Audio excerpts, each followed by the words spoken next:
प्रधानमंत्री कुछ नारे भी वहां पर बोलते हुए, जो बच्चे भी उनके पीछे लगा रहे हैं, और जहां जहां तक बच्चे बैठे हुए हैं उन सब से लगभग जाकर पीएम मिल रहे हैं। A special quality, a special leadership quality exhibited here. जो बच्चे इस हिस्से में थे उनके लिए भी जा रहे हैं जहां विशिष्ट अतिथियों को आमंत्रित किया गया, और आज वो इस विशेष अतिथि भी इधर बैठे हुए हैं और उनके बीच भी प्रधानमंत्री नरेंद्र मोदी जाते हुए दिखाई दे रहे हैं।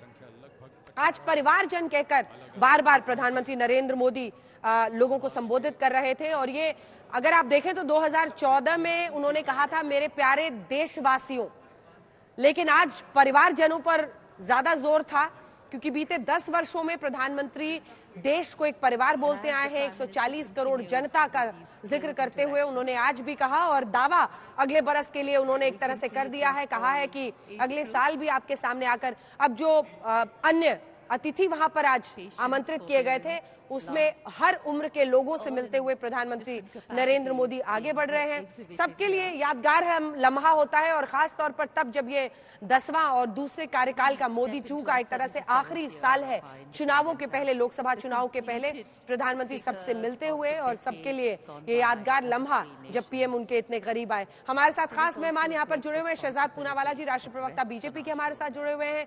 केसी त्यागी जी हमारे साथ आ गए हैं, जो कि वरिष्ठ नेता हैं जेडीयू के, पूर्व राज्यसभा सांसद भी हैं।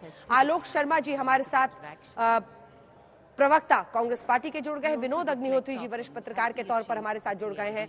और अब हम आपको दिखा रहे हैं, आज प्रधानमंत्री का सबसे लंबा भाषण नहीं रहा। 2016 में वो 94 मिनट बोले थे, आज 90 मिनट बोला है प्रधानमंत्री नरेंद्र मोदी ने। लेकिन उत्साह की तस्वीरें हम आपको दिखा रहे हैं। प्रधानमंत्री जो लोगों से मिलते हुए आगे बढ़ रहे हैं, उत्साह, लोगों का जोश आप देख रहे हैं इस वक्त पीएम को करीब से देखने का।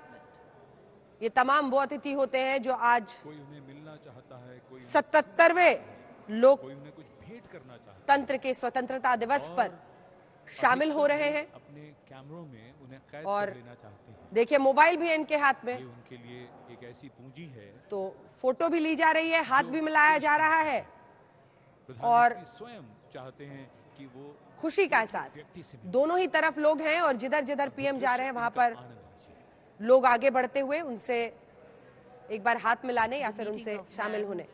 ऐसे लम्हे पर सुरक्षा कर्मियों के लिए भी चुनौती होती है, लेकिन बैरिकेडिंग पूरी जगह की गई है, तो आप समझ सकते हैं कि नियंत्रित तरीके से ही लोग सामने आकर बस फेंस के पास उनसे हाथ मिलाने के लिए उत्सुकता दिखा रहे हैं। यादगार लम्हा इन लोगों के लिए जो हमेशा, जिसके किस्से शायद अपने बच्चों को, अपने परिवार वालों को सुनाएंगे। लेकिन 77वां स्वतंत्रता दिवस और तिरंगा आसमान में लहराता हुआ, जिसके बाद प्रधानमंत्री नरेंद्र मोदी का ये संबोधन सरकार के कामकाज पर, सरकार के कामकाज के साथ साथ उन्होंने दावा अगले साल के लिए भी कर दिया है कि अगले बरस मैं फिर आपके सामने आकर देश की जो उपलब्धियां हैं वो आपको गिनाऊंगा। और अब लोगों का उत्साह चरम पर है, जो आप वहां की तस्वीरें देख रहे हैं। चलिए, मुझे लगता है कि अब पीएम ने जो कुछ कहा है उसके कुछ हिस्से आपको जरूर सुनाएंगे। 90 मिनट का भाषण रहा प्रधानमंत्री नरेंद्र मोदी का। मणिपुर का दर्द भी उन्होंने आज साझा किया है देश के साथ, और कहा है कि स्थितियां सामान्य हो रही हैं। तो उन्होंने तमाम सरकार के जो कामकाज हैं और दावा भी अगले साल के लिए यहीं से कर दिया है। मुझे लगता है कि शहजाद जी आपके साथ शुरुआत करते हैं। मणिपुर के दर्द का जिक्र जरूर किया, सरकार की उपलब्धियों पर सबसे ज्यादा जोर रहा, लेकिन दावा भी कर दिया कि 2024 में भी 15 अगस्त को मैं ही देश को यहां से अपनी उपलब्धियां और देश की उपलब्धियां गिनाऊंगा। आत्मविश्वास या अति आत्मविश्वास? देखिए, दावा तब करते हैं जब वादा विश्वास में तब्दील किया जाता है। जिस प्रकार से प्रधानमंत्री जी ने अपनी बात रखी, रिपोर्ट कार्ड भी रखा परंतु रोड मैप भी रखा।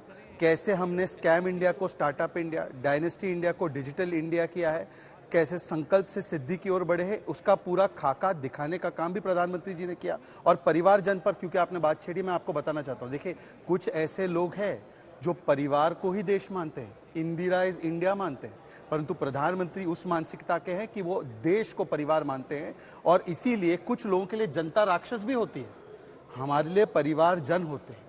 जनता को परिवार समझना, जनता को जनार्दन समझना, ये एक मानसिकता है, और जनता को राक्षस के रूप में देखना। परंतु अंजना जी आगे बढ़े उससे पहले मैं केवल आपसे एक इजाजत चाहता हूं।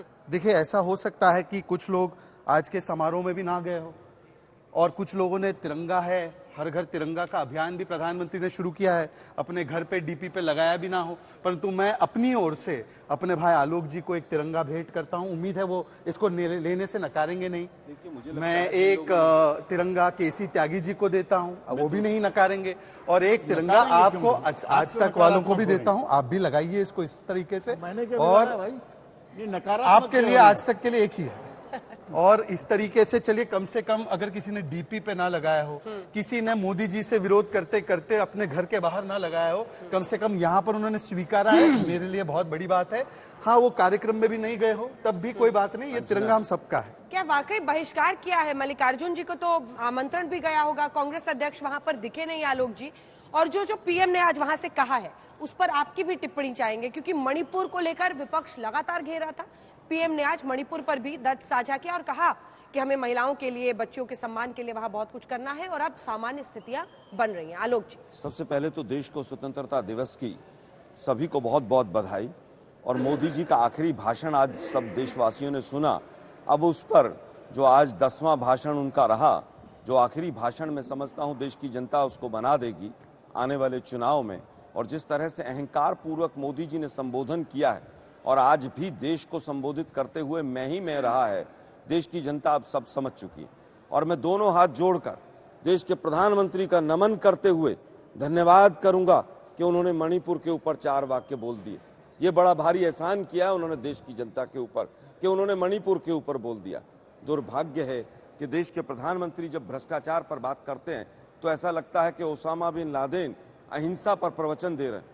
सारे भ्रष्टाचारी अपने यहाँ पर शामिल कर लिए उन्होंने, सारे के सारे भ्रष्टाचारियों को गले लगाते हैं, उनकी पीठ थपथपाते हैं, और फिर कहते हैं कि मैं ईमानदारी से भ्रष्टाचार की लड़ाई लड़ रहा हूं। ऐसे शुभ दिन पे भी आप ओसामा बिन लादेन को ले आए, अपने फिर बोलने के 1 मिनट के अंदर। देश के प्रधानमंत्री थोड़ा मुस्कुराइए तो आलोक जी। अंजना जी, ये स्वतंत्रता दिवस आपका भी है, हमारा भी है। अंजना जी, बताने की जरूरत नहीं है। और मोदी जी ने कितना क्या बोला है मणिपुर पर, अगर उन्होंने अच्छा बोला होता तो शायद आपको इतनी उनकी वकालत करने की आवश्यकता नहीं पड़ती। उन्होंने 4 सेंटेंस बोल के आगे निकल गए वो। लेकिन ठीक है, आप लोगों को मोदी जी ने क्या कहा उसको बार बार बताना पड़ रहा है। मुझे लगता है कि आज जिस तरह से देश के प्रधानमंत्री ने देश को गुमराह करने का फिर से काम किया है, कल ही सीएजी की तमाम रिपोर्ट्स आई हैं, उन रिपोर्ट्स को मोदी जी पढ़ लीजिए कि भ्रष्टाचार कहां कहां पर कितना भ्रष्टाचार व्याप्त है।